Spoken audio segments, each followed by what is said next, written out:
Good afternoon and welcome to the Joy Show, the place where just being you is perfect. It's all you ever need to be. Well, let's begin with our land acknowledgement.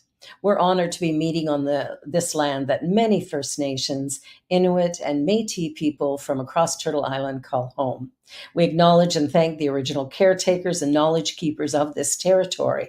And we also give thanks to all Indigenous people, recorded and unrecorded, who have shared responsibility for this land. Recognizing our ultimate oneness and acknowledging our reality, both past and present, we commit to moving forward in mutual cooperation because we recognize that we are one. Well, I am so excited today. My guest is remarkable. What an adventurer. Name's Erikka Johnson, and she is driven by her fascination with experiencing life and learning. This has taken her to 29 countries, including her most current home, which is in Barcelona, Spain.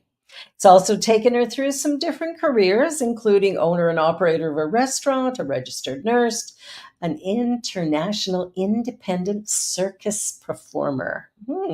And most recently, her drive to return to academia to study clinical psychology. So Erikka believes that self-awareness and our connection to self, others, and our environment is the heart of an exciting and satisfying life.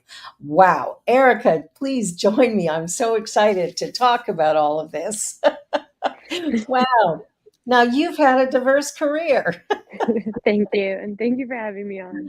Oh, I'm so glad you're here. It was wonderful when I met you a number of months ago, watching you flying around that in the air like you do.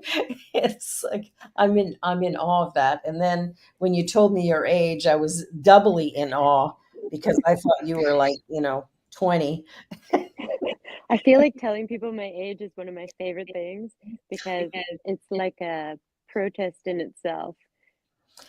But I love that. I love that regardless of what number shows up when we count the years from birth to present, what we know is that age really is how we feel Yeah, mentally, emotionally, spiritually, that sort of thing. I really agree with that. And I mean, I think something that has always been a theme for me in my mind has been this idea of, adulthood is a lot more exciting and there's a lot more available than the concept was kind of not sold to me in that way, right? I remember growing up and thinking, well, there's sort of these check boxes of what you're supposed to do, Yeah, and that none of those things were very interesting to me. And so I just me started either. to sort of do things, and I could see the distress in some other people as I did that. Um, but the truth was that I couldn't really fit within the other narrative, you know? This was sort of all I had. And so that was the thing that I was able to do. Oh, good for Um, you. Yeah, Thank you. I've been an independent learner, independent person, pretty much all of my life, and so I understand that quite well, quite well. But most people don't. Yes, that's something I've discovered. Um, and I think too, like as I get closer to 40, I turn 39 in a few weeks. I've noticed that like as I kind of pass more unchecked boxes that are in the template for everybody else or for many other people, I feel the distress sometimes in people talking to me about, oh, aren't you concerned that you don't have children or that you haven't, done this thing or that thing? And I'm like, no, I'm actually fine. I feel great. I'm like, those things are a little bit stressful for other people, but I feel like if those different themes are meant to come into my life, like they'll come in whatever way is appropriate and I'll do it then. But something that has been always really important to me was to feel inside of myself whether or not I was doing something that was true to me. Um, Oh, that's so important. yeah, and to be aware if a season for something had gone by, that I felt satisfied, that I tried to close things up to the best of my ability, and then sought onto the next challenge or the next interest or the next thing, right? And so I kind of always imagine that it's impossible to learn all the lessons of the world because you only get one life. And so it's sort of like you have to have a mix of trying to really understand yourself and what lessons are right for you to drive your path, I think. Yeah, that to me is probably the most important thing is living in your own lane and Yes. doing what's yours to do and not worrying about what everybody else is doing. But I'm sure the people around you are kind of veering into your lane on occasion. I mean, I feel like it really comes from a genuine place, It right? does. It comes from all this love, and so I can't get, I mean, I do feel annoyed occasionally, but I don't feel angry, right? I feel like Yeah, some of the messages, they really very clearly show the perspective of the other person. Like, 'cause there are times where people will come to me and say, "Well, it must be nice to travel all the time," or "It must be nice to feel so free." And in the beginning, I really felt this heaviness of those words, like, "Ah, they think this was a gift. Someone just gave me plane tickets, right?" And I was like, "No, this costs things too, right?" It costs yeah, the the safety of always knowing what was going to happen next, right? There is a safety in some of the careers I had earlier on, like nursing, um, that gives you a really clear future. yeah, And I recognized that that felt wrong to me, despite the fact that I loved so many things in it. But that if somebody responded to me from the place of, "Oh, well, it must be nice," that what I started to feel inside of myself, the truth that I was hearing was, I didn't make all the choices I wanted to, and I have regret. And when I hear that sentence, that's what I hear now. And I yeah. was like, well, I don't feel that way about other people, but I do feel like I made the choices I wanted to make, and I'm satisfied inside of myself with those decisions. And that's a smart way to live, Erica, because I think one of the things I talked about in a service a couple of weeks ago was the idea of should. And I think a lot of people are living from should, but whose should are you living from? Yeah, should is really subjective. It is. It's never been more subjective than now. And you got to It's be really careful with your shoulds too, because there's a lot of people that want you to should in their direction. And unfortunately, like, your our brains are open to the ideas of other people, right? I yeah, mean, we're social creatures. So if I surround myself with people who are in a really fear focused or change phobic kind of way, then I'm going to feel those fears sometimes too, right? yeah, But I believe that a part of our environment is looking around and saying, okay, like, I really want to work on my mental health. I don't want to say goodbye to like my family members if they're struggling or they're stuck or whatever, right? I don't want to just say goodbye. yeah. But there's also this kind of, I think, feeling that I have in a lot of my relationships where even in my family and the people I invite into my inner circle, everybody's kind of working on their own growth. Which And is the only growth you can work on. yeah, and so I feel like It's true. it's a lot of it's a little bit like minding your own garden. It's like, I have this garden. I go in the back, I try to grow vegetables. You have a garden. You go in the back, you try to grow vegetables. We meet for tea on Sunday. We talk about growing our vegetables and whatever.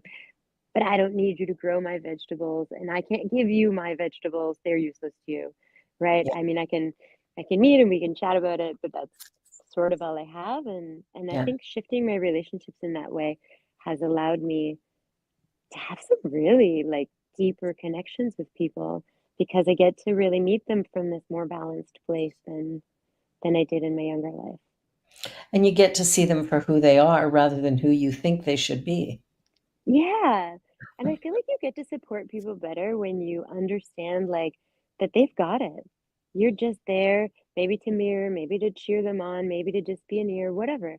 But, like, people I heard this quote, I hope I don't butcher it. It's like, people really love when you act like they can handle whatever it is that you're saying to them, whatever it is that they're going through, all those things. And the Yeah. only way for people to really feel like we believe in them is for us to actually believe in them because people can tell when we're disingenuous. And so it's like, okay, perfect. Easiest way ever. Well, that's the thing. I think we forget that sometimes that people know what we're thinking or have a sense of what we're thinking. even if we don't say it out loud. Like it's like saying to somebody, well, aren't you worried about this? When in fact, they're the ones who are worried about this. And so they're trying to maybe couch it in different terms, but the reality is they're talking about their own experience. It's totally true. And something that happened to me actually when I first started this, because this is an active process. I put it into place when I was nursing. When I first started nursing, I was not exceptional at communication. I was really, really good at studying. Yeah, I was very curious about connection, but I felt really unprepared, which I do think is a very good thing in nurses. I think you should feel unprepared. I think it helps you to go into people's rooms and be like, no, I have no idea what you're going through, because the reality is when you're 21, you do not know what other people are going through. You exactly. are just there bobbling around trying to make people feel cozy and you mess up. And the only way I think to grow from that is to say, "Hey, I'm really sorry," genuinely, and to acknowledge that you don't know, right? And so developing my own listening style or active listening style was an active process in my life that came from me recognizing that I really wanted to be of service to people at the end of their lives, but I didn't know what to say or what to do, and I felt very uncomfortable. Um, and so I think too, like in my life, in my family as well, one thing I wanted to do was to become a better listener. Um, and so I had been in this place really early on where it felt natural for me to give advice. I'm a learner. I love to learn the answers to things, and then I get really excited, like to share those things with people, like right away. And I recognized that, I was getting this feedback from people in my life, like, "Why are you giving me advice all the time or whatever?" And I was like, "No, I think I'm just listening to you and just answering your questions, right?" So I made this shift where I was like, "No, I'm just gonna try to mirror." I learned about mirroring, and I was like, "I'm just gonna try to really listen to like understand and ask more questions, like to really understand them." And I started doing that. And then I was like, I'm not giving advice at all. And I'm getting all this feedback that I'm a wonderful listener now. And I thought, oh, well, actually, I'm doing quite a bit less. It takes a lot less work to listen than to tell somebody how to live. Yeah. And like, what, um, I know so much more about what's happening in that person's life. And I was like, oh, this really translated into me feeling like way less stress and having way better connections with people. But later on, when people gave me advice, it really gave me compassion for where that might be coming from. Yeah. And I think most often when people are giving us advice, it's because they do care and they think they have something that we need. Yeah, and they think when we're telling them stuff that it's because we don't know the answers. And a lot of time that's kind of true. We're telling people because we are hoping someone else will take responsibility for the decision we need to make, right? Exactly right. I know, I've And been then we there. resent it when they give us their feedback because we're just wanting to share. Yeah, and we know the truth within ourselves, which is there's work we're avoiding, which is the work of sitting there and being like, yes, I'm a whole human. I'm responsible for this choice. It might be uncomfortable or it might be go in a way that I didn't plan. But the reality is that that's life. Like, it's good that Yeah. we have challenges. It's good that we have problems because people who don't have problems are not alive. Well, yeah, that's right. They're on the other side of the grass under Yeah, different story, right? it's a very different story. Well, I love your theory of life. Now, you've had a lot of different careers. When you started this journey of, well, I got to talk about the aerialist thing because I Yeah. watched you do that. And frankly, it was mesmerizing and remarkable. And I'm like, are you kidding me? So tell me, how did you get involved in that type of well, I'm going to call it exercise, but performance is what it is. So Ariel kind of happened to me.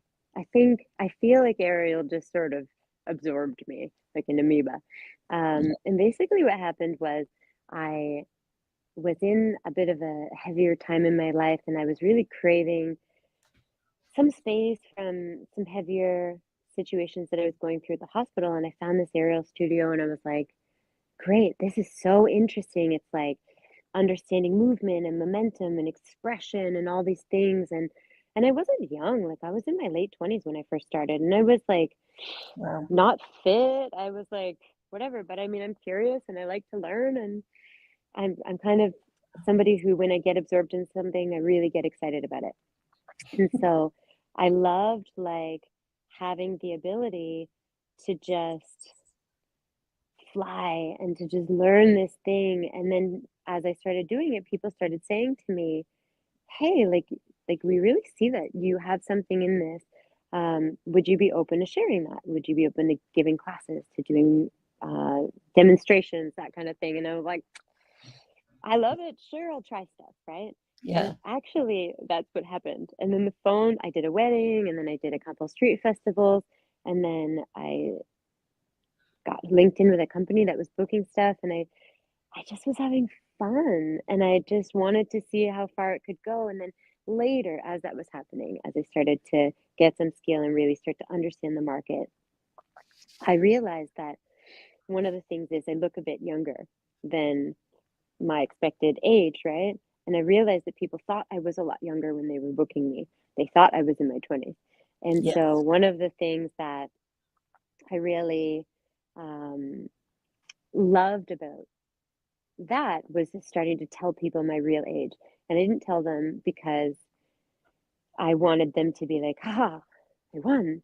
I wanted to tell people because I felt like nobody should think that you can't move yourself in whatever way you want at whatever age you want. I I have love taught that. people aerial in their 80s. I've taught people aerial in their 80s who have had profound accidents and injuries. Like, truly, if you have a body, it is a shape, you can move it. Amazing. We can do things. That's a really great message, Erica, because I think, people get, well, okay, I'll just keep myself in the mix here. Just get ourselves a little bit lazy and stop doing as much as we could. And of course, the more we sit, the less able bodied we are. And so here you are again. My producers found some really good images of this. I Oh love my it. gosh. I can't imagine doing that, but if you want to teach me, I'm willing to learn. I really, really could. I really believe that this stuff is for everybody. I mean, it's for everybody who's interested in it, right? I don't think we should, I think we have a pull to whatever it is that we're meant to do next. And I really believe that a part of this for me is that I didn't have a lot of confidence in my body. Mhm. Um, I wasn't in a place in my life where I felt like I could call myself healthy, emotionally, spiritually, physically, like in all those ways. Yeah. Um, and as much as I really loved my job at the hospital, I really, really hit a profound burnout around that time. And so what ended up happening was the two things I was doing kind of naturally shifted in this way that I was super uncomfortable with and had to just, uh, I want to say, like surrender to the process.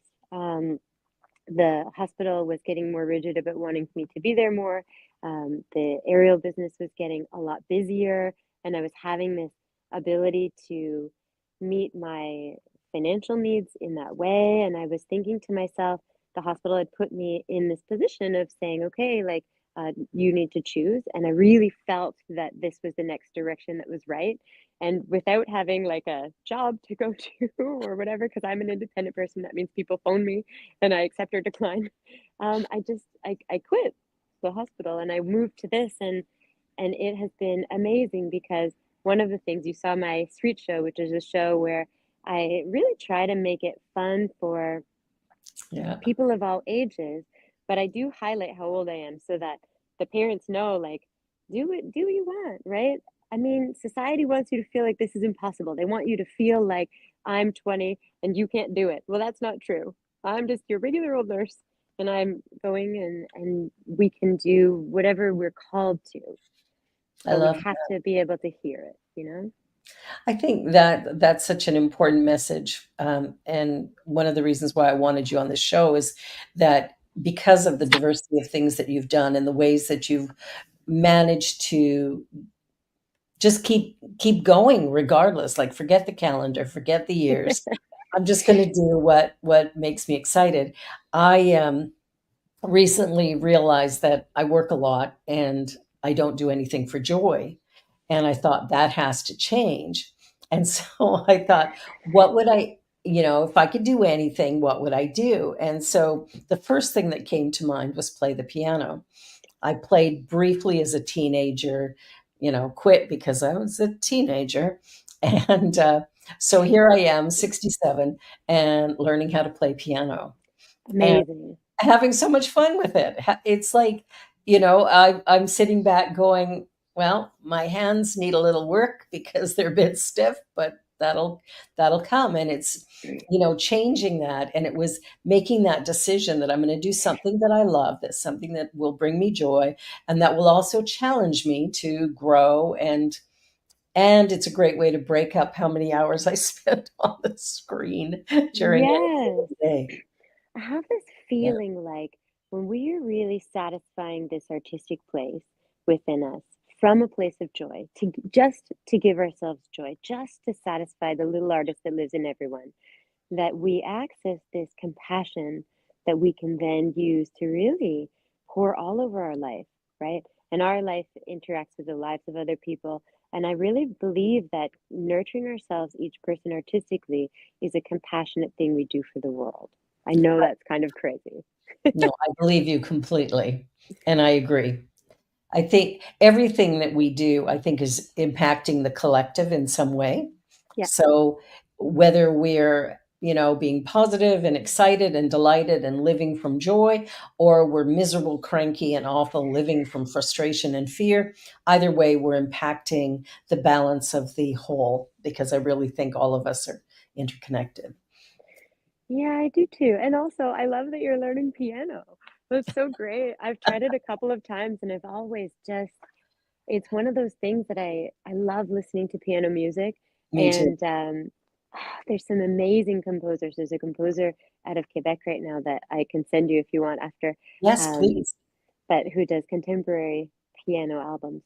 But, like, wow, I'm so in love with the sound of it that when I play it, it never does justice to the way my ears wanna hear it, and so I'm much better artistically satisfying myself in other ways than just hearing classical music because it's so beautiful. Well, it is, and I've found that most of what I wanna play is, of course, the classical stuff, and as I'm getting back to it, it's just, again, it doesn't sound quite the way I would like it to sound at this point, but, just sitting down and even running through scales and things for an hour, Amazing. just exercising the hands and being able to touch the keys, and when I went to my first lesson, it was like, she wants to tell you where to put your hands, but she looked at me and went, "Oh, you already know how to do this." I So, love that though. so it yeah, it'll be what it'll be, but it's bringing me joy, and that's all it's meant to do, and Yeah. from there, it'll evolve however it Well, does. yeah, and I think there's like this real beauty to saying, I really feel connection, I feel joy, and wherever we feel connection and joy and we nurture that, that's where Yeah. amazing things can go, right? Exactly, exactly. Yeah, I think making joy a priority, I think it's one of the reasons why I named this the Joy Show. Because when we come to acknowledge that there's only one of us, right? Yep. Just one you. I think when we acknowledge that and realize that we have value and purpose and a reason for being here, and that anything we think, say, and do actually does impact the whole, but the best thing we can do is be ourselves and make time for a balanced life, which includes play and it includes work and it includes, but our works should still be our joy. Well, what a gift you give to other people when you have the confidence to say, this gives me joy and that's okay. It's okay for me to do things that give me joy because Yes. not everybody feels we have all this societal ideas given to us, right? We have all this messaging coming in, and Well, it's like so much of that doesn't add value. It's taking withdrawals, right, from the account of yeah, me being okay. And other people do that to us, and we can sometimes respond with, well, defense, right? I should be allowed to do this. I work hard and whatever, right? But but there's this other side of it where we can say, "Yes, of course I do that." yeah, "Yes, of course I nurture myself. I my life is my opportunity. I have this one opportunity to interact with everything around me to really understand what it is to be human from, I don't know everybody's perspective. I know this perspective. I am in Exactly. this self. Yeah. And so it's like we, when we nurture ourselves and we're happier, we give permission to other people to do the same, even if it's from a place of, well, it must be nice to do that. You're like, yeah, it is nice to do this. Come, you should do that. You should do it 100%. too. 100%. What are you curious about? Do you want to have that conversation? I'm a really great mirror. I'm working on myself. But you're just like, yeah. And then other people, I feel like that has a bit of a little ripple, right? It's a simple way that we say to other people, no, we wish everybody was happy. Yeah. And the thing is, we all have that opportunity, except we've bought into a system that says, here's what you have to do, and here's the way you have to do it. And Yeah. even in school, guidance counselors will still say, well, here are the jobs that are hiring at the moment. Here's the ones that are paying the most. Well, what has that got to do with anything? You know, I had thought when I was young, I was like, oh, I really want to be an artist. Applied to art school, had actually been accepted, but I went to nursing instead because Yeah. I really thought, um, what am I going to do? My art's not good and I have to make money. How will I live? Now, it happened that I have this life and I have this personality, and so I went into art anyways, right? But it's not lost on me that um, that many people really feel that very important thing, right? And it puts us against connection because anytime I feel like we take a step away from the pack, which is living authentically, sometimes has that feeling because other people sometimes have very visceral reactions to our choices. Yeah. And that can be very difficult. Anytime we challenge our membership, I think, to society or to what society has told us to do, it's threatened with our connection and our belonging to the people around us, right? And I Yeah. think that's um, it's a really human thing to fight against, right? And you need the spiritual and the mental power to say, okay, I feel that thing that that society wants me to feel. I recognize what it is, and I know that that's wrong for me. Exactly. And I have to make my own choices. Well, we're at Yeah. the halfway point, so this will be a great opportunity to take a commercial break. You're watching The Joy Show here on the New Thought Media Network, and my guest is Erikka Johnson, who has got a very exciting life. I love her theories and philosophies, so stick around. We'll be back in just 2 minutes.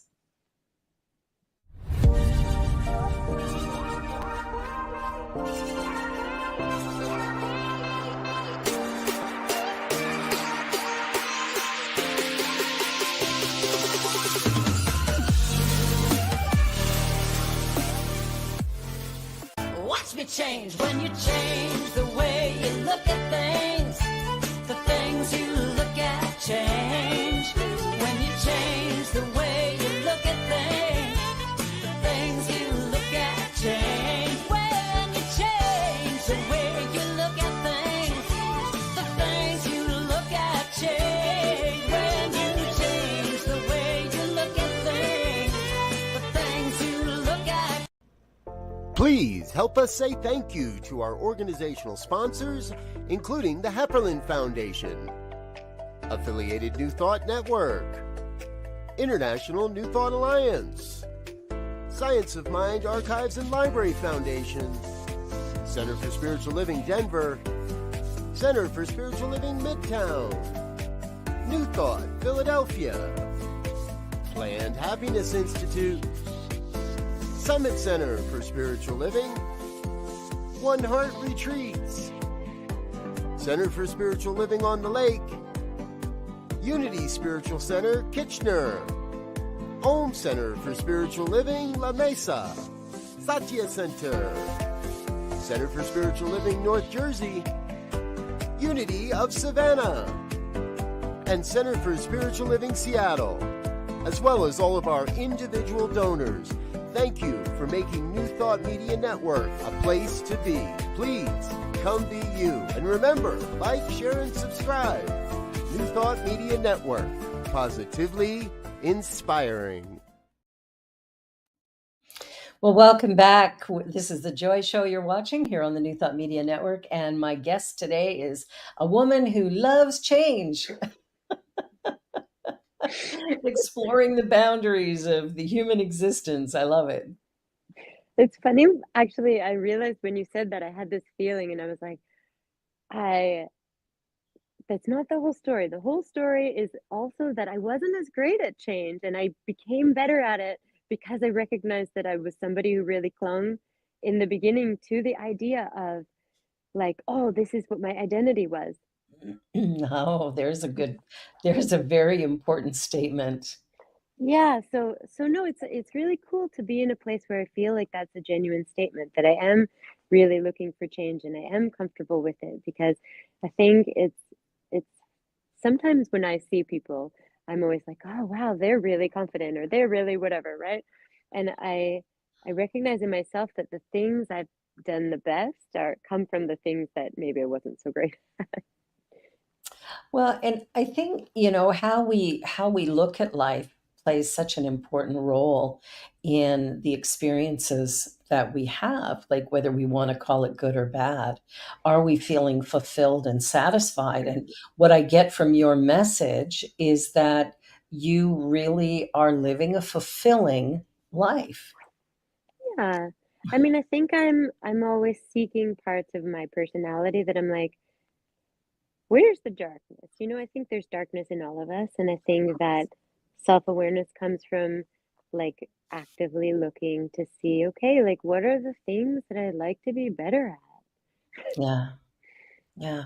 How can I show up as the best possible me? Yeah, and so in that way, the things that I was not like the kind of least good at, like maybe listening and feeling confident and being good with change and those things are the skills I've honed because those are the challenges or opportunities that I had. And the other stuff I didn't work as hard at because it came naturally. And so I have Yeah. created this life out of all these things I'm bad at. But I think that's a really good message for people as well, is change might not be something you're comfortable with, but it is the No, reality of the world that we live in. And so the yeah. very best thing you can do is find a way to lessen your discomfort as you begin to sort of acclimate to the idea that change is the constant. Yes, I really feel that. Like as you say, it changes so constant. It's just coming in and we can be stressed about it or we can be like, okay, once I accept that, if I surrender to the idea that, everything is going to be new, I can, like in the beginning, I really sought out change and like simple changes. Like I would drive a different way home from work. Yeah. I would, I would just change like I started looking at like what are the habits I have and being like, okay, I'm gonna change all of them just a little bit. Like I brought a different toothpaste. Like every just simple silly things, right? And I mean the brain health on that. I now work in nursing in brain health. Um, but the brain health in that is the idea that we make all these different neural circuits that strengthen different parts of the brain when we just do things a bit differently because the human brain's really efficient. It's like, oh, this is my regular process. I can do that on autopilot now. And so I think a part, at least for me, the truth about getting good at change was a lot about understanding my basic habits and just starting to challenge my brain not to go into autopilot ever. Challenge myself not to multitask and like do things where I was shutting down presence in order to increase efficiency or do other things. And I feel like once I started doing that, I've noticed a change in the internal feelings I had about bigger changes in my life. And that was something that I was really surprised by. Yeah, that's very cool. I remember a few different times in my life where I've deliberately interrupted my um, way of doing certain things. And I don't know how many times after making a change in my morning routine that I got someplace and realized I hadn't brushed my teeth. Yes. Oh my gosh. I've totally had moments like that. Hmm. Worst Hmm. feeling ever. It's like, oh, hey, how are you? Okay, I now carry emergency toothbrush and toothpaste in my backpack because I really feel that that has happened to me on multiple occasions, and it always comes after. I have this feeling where every time I'm like, yes, I did it, I did the process perfectly. Like I never celebrate like that because every time I do it, I'm like, and I forgot my passport or my whatever, and so I'm like, okay, like don't upset the fates, right? Just like if you made it unscathed, just like accept it and get there. Move on. Yeah, don't celebrate those wins for you because like let the universe celebrate them. It's safer. That's so that's so wonderful. But it is such a powerful thing to interrupt that automatic way we do stuff. I remember years ago driving home from work one day and going, I have no memory of even anything from the time I got in my car until I pulled into the driveway. And I thought, Yes. oh my God, like that's frightening, actually. But Barbara, I really feel like that happens more than in driving because I've experienced that. And Mhm. like that happens in places where we're scared to admit, right? That Yeah. happens in hospitals. That happens in anything where people do the exact same 100% process over and over. The Yeah. brain starts saying, thank you, I got it, I can do it on my own, right? Yeah. And yeah, I really feel like that is, I think the right way to word it in my feelings is like, yeah, it's a little scary. It is. It's very frightening actually when Yeah. that happens because you realize that if there had been any form of interruption, would you have been aware enough to deal with it? And Yeah. that to me, I mean, living in Toronto now and driving in Toronto is, you want to be aware, you want to be awake, and you want to be present. Yes, and you wanna be safe, yeah. Yeah. I sometimes I drive in Toronto. I try to drive in Toronto as least as possible, but anywhere in North America, I drive, right? You Yeah. kinda have to here. But in Spain, I don't drive. And one of the things that I've discovered, I'm in a creative um, arts program, professional program for circus artists, where I'm doing redevelopment of my choreography and learning new skills over the next 2 years. And Nice. so the studio is about an hour long walk from my house, and I have this special kind of tradition that I like to do, especially when I'm in Europe because everything is very walkable. I Yeah. walk. I walk every morning and I walk every night, and I use that time um, when I go somewhere new to learn the city. So I turn my headphones off. I walk with the GPS, and I challenge myself to get off the GPS as soon as I can. And in an hour-long walk, sometimes that's a challenge. I leave when it's dark, I come home when it's light, the streets look totally different, sometimes I'm lost, but I do my absolute best to kind of figure it out Yeah. and see those things, and as I go through, I realize, like, I'm noticing so much more, and when I started walking and sometimes I need headphones because sometimes I want a little bit of dopamine or I wanna pump myself up, but a lot of times I really just wanna be in nature. I want a moment in my own thoughts, a moment in my own body and my own spirit to just interact Yeah. before outside input of any kind comes into my system. Yeah. Yeah. And there's something beautiful about being in nature, like hearing the sounds of the birds or even hearing traffic and people. And there's something about taking in the surroundings in every possible way, the smells, the look, the sounds. I think it creates, I don't know, it creates some excitement. Depending on what the sound is, it evokes different things in us. So I think that's really powerful as well. Yeah, I feel that a lot. I mean, I think, yeah, there's this disconnection that happens a lot. And I mean, you see that with the phones too, right?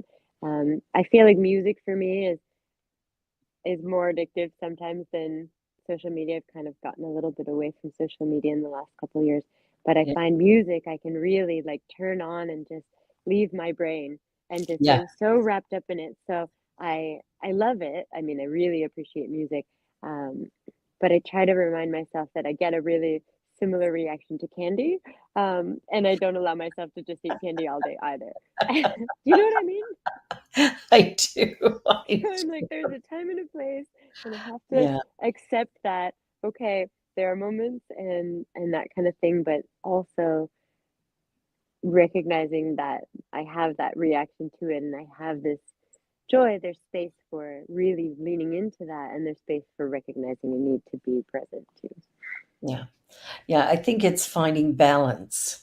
100%. Balance in all things. Every single Everything. thing needs balance. Everything. That's why I had to interrupt my work with joy because I was Yes. out of balance.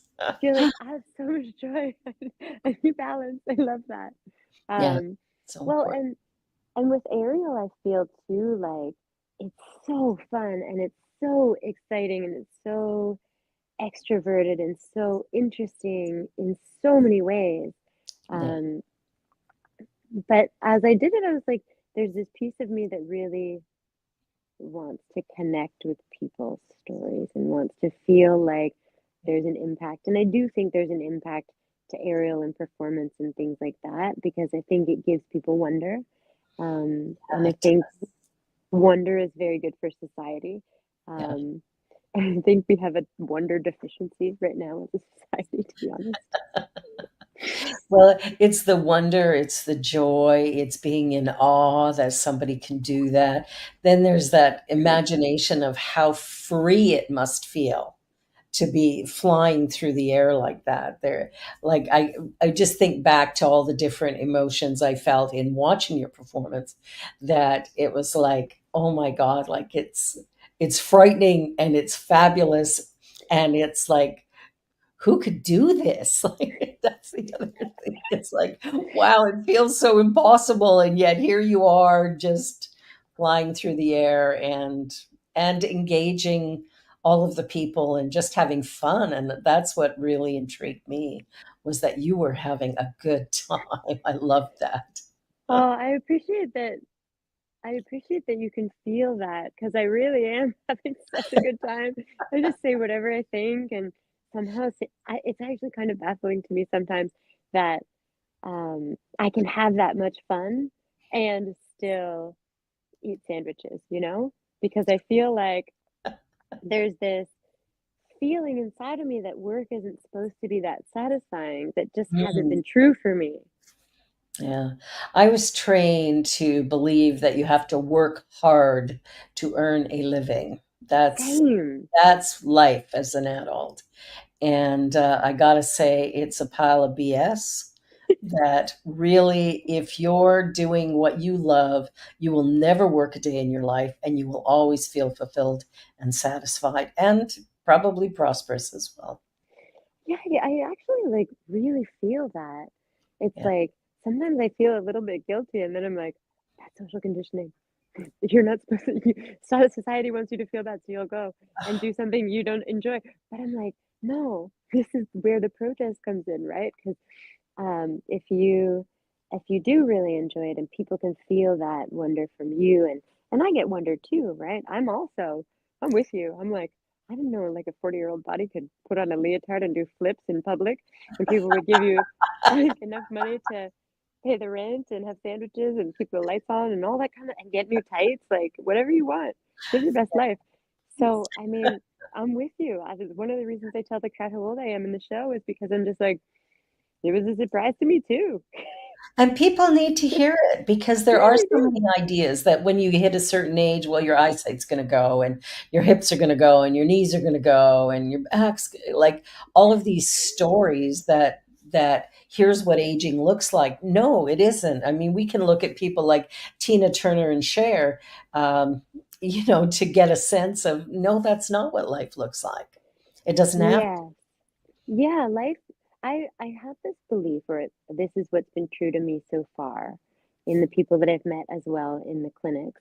Um, is that your body is used to doing whatever your body is used to doing, right? Yeah, And so every day we vote with all our actions, with our thoughts, with our words, with the connections we have on what kind of a life we want to make, right? What kind of a thing we want out of our life. And I think that's really important because the body is a bit of a tracker, right? It's like the original tracker. It's like, okay, I do this and I get really efficient at that. And whatever it is, if you're a mover of any kind and you just keep moving, you'll keep moving. Yeah. And That's that's the it. key. Yeah. Yeah. And I think the body is more efficient than society has set it up necessarily to be, right? And so we have to kind of let the body, maybe some, how do I say this? Like surrender to the wisdom of the body sometimes and just say, the body tells you it's got a little alarm. It's calm, but it'll tell you. You know what? That's such a perfect statement, and one that I've used often in my classes and stuff is your body is talking to you all the time. And are you listening or are you drugging it? Oh my gosh. There is this amazing older video. It's this rabbi who, have you ever heard of him? He's the lobster rabbi. No. Oh, this video is amazing. It's only a minute long. I've used it in a million classes, but I'll give you the calls on it. Um, Basically, it's a conversation that happens about lobsters and how lobsters grow. And he basically talks about how the trigger for a lobster to grow is that it feels its shell is too small and it's meant to get bigger. And so it, finds a rock, looks to make sure it's not going to get eaten by an apex predator, sheds its shell, gets under there, and then, grows a shell that's the appropriate size and ventures back out when it's ready. But Yeah. the concept is that if the lobster in this society felt those sensations, they wouldn't grow. They might, you know, take a substance. They might shop. They might use social media. They might do something that enacts an inner chemical to snooze the alarm instead of saying, the alarm is telling me another thing is possible. Yeah. The path is in front of me and I'm not taking it or whatever the alarm is saying, right? And I think yeah, we have That's to avoid numbness. that's such a great story because really I think that's what happens for most of us. I mean, even I have a daughter who's 18 and she just graduated and her friends are all, listening to them talk about, oh, I got to go earn this, I've got to be able to do that, like finding careers that will pay them well rather than just realizing they're in a place of growth and expansion and discovery. And the other thing I hear often is, criticisms of their bodies. And I'm like, honey, love you right now because this is phenomenal. And this is probably the best you're ever going to look and feel. So celebrate it and keep Yeah, it going, right? Like, well, don't and I diss your body. It's your vehicle for this life. yeah, like I it's so funny because I think body appreciation is something that I had to work on. But it's also been so foundational to me having a career because one of the things that happens as an athlete, as a performance athlete, is that sometimes I'm injured, like really injured, and I have to make a decision. Am I going to hurt myself Yeah. for this thing I want, or am I going to not hurt myself? And I, of course, as the theme of this podcast, chose the wrong way initially, which led me to the right way. So in the beginning, I got profoundly injured in 2017, only 3 years after I'd sort of gotten into performing, and I was so in love with it that I was like, the body, I'll figure it out. Like I'll just keep doing stuff and whatever. And I ended up actually quite injured for a while, and I've recovered now, and I'm able to go back to it. But once I recovered, I really got into this headspace where I was like, I am not going to harm my body to do things I love. Like my body is accepting this crazy workload that I feel like training for circus arts is. Yeah. Um, and it's doing these amazing things. Like if I were to treat it like another person in this relationship, right? Yeah. I would be like the body's got a big job and it's doing it. It's doing the job through all kinds of adversity, right? I put it on planes. I put it 40 feet in the air.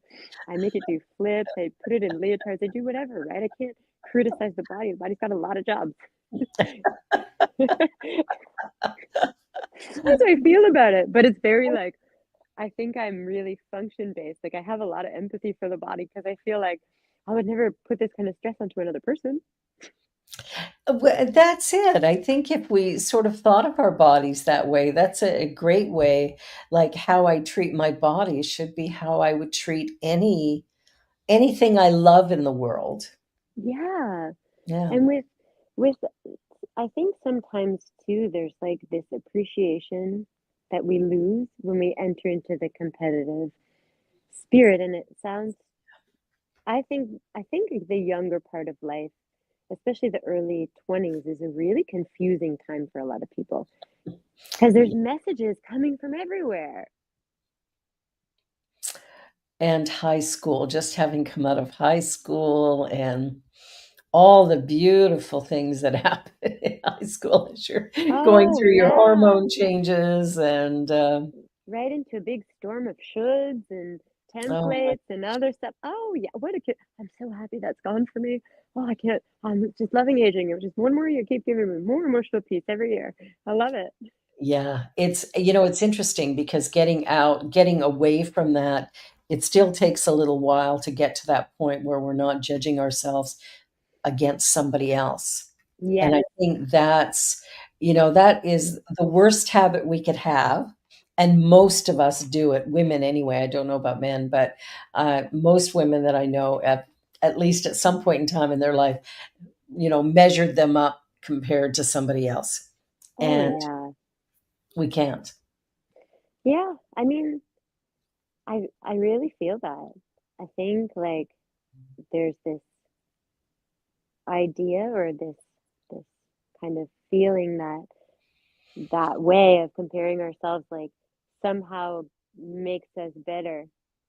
But I think it actually just takes away the sweet time we have to enjoy our life. Yeah, it really does. And I think the key really is to enjoy who we are, where we are, as we are, in whatever moment we find ourselves in. One of the great experiences I had, we had talked prior to the show about death, and my ex husband died a couple of years back. And what was interesting to me is um, he developed this cavernoma and it ruptured, and then he was a paraplegic and quadriplegic, excuse me. He couldn't, and after 2 days, could no longer breathe on his own and was put on a respirator and stuff. But while he was in hospital, and this is your average city worker guy, just spent his life that way. He had retired. He'd been retired for 1 year, was very healthy, never had a problem. And all of a sudden, here he was completely disabled and in a lot of pain. And he was in the hospital. Every person who came in to visit him, every person who worked with him, every nurse, every doctor, um, when they would come in, he would thank them and he would tell them, "I love you." Oh, I thought, wow. And this is a guy who was like not spiritual at all, just, your regular run of the mill kind of guy drinking his beers and doing whatever. But it was incredible to watch him. And then even when he made the decision to unplug life support, yeah. because he knew he wasn't coming back from this, and he wasn't putting that on his family or anything to look after him in this condition. um, he had made that decision. He called me up and, asked me to do his funeral. And of course, I said, of course, I would do it. But it was interesting just to watch his interactions with the staff and everybody, how loving he was, how joyful he was at a time in life when most of us would be maybe angry or frustrated. I don't know. It was just interesting to watch his level of surrender and his joy with his family and everybody as he came down to those last hours. Well, first of all, that's a really challenging and painful thing. Um, wow, I'm so sorry you went through that. Um, Yeah. I think I think that you touched on something that I've seen on a couple of occasions, which is this profound spiritual opening. I think that happens Yes. sometimes at the end of life that I have seen so often. And actually, wow, I'm kind of getting chills as I'm thinking about this, because I really think that it's actually moments like that that brought me to be in this life like this. I was in the cancer clinic. I was watching people have these lights, and I felt this feeling like everybody should know that they can be this alive in their life, right? Exactly. And I felt like so weird, because I was like this like 25-year-old kid who knew this, but was just like in this world that was very confusing. And it was like, oh, like, I think the answer is that you should just live like that. And then I was All like, the time. yeah, but and then it started this sort of thing, but I think there's a really important message in that story for everyone, and the message is like, you know, wherever you are, like the best time to experience those feelings is your whole life. Yeah, exactly. With when you can cherish the people you love that are like healthy and well near you. Don't wait. Don't wait to enjoy your life. Do Do it it right now. now. Do it now. Do it immediately. Quit your I love job. that. I always feel like I'm like, well, what do you want to do? You want to play piano? Play piano. You want to quit your job? Quit your job. Like, I'm that person. And people are like, and I'm like, okay, settle down. Like, people really need to plan, right? But like, yeah, Some people do anyway. well, I mean, it depends on the level of interconnectedness that we've given between our lives and others, right? Yeah, How much planning we need in order to make our stuff happen. But I really believe we can always shift. I You can agree. always shift, even if you're shifting with your shoes still in the same earth that it was, right? Exactly. Well, we're down to our last 3 minutes, if you can believe it. Time Amazing. flies. And what is one thing that you would like to leave our viewers with today?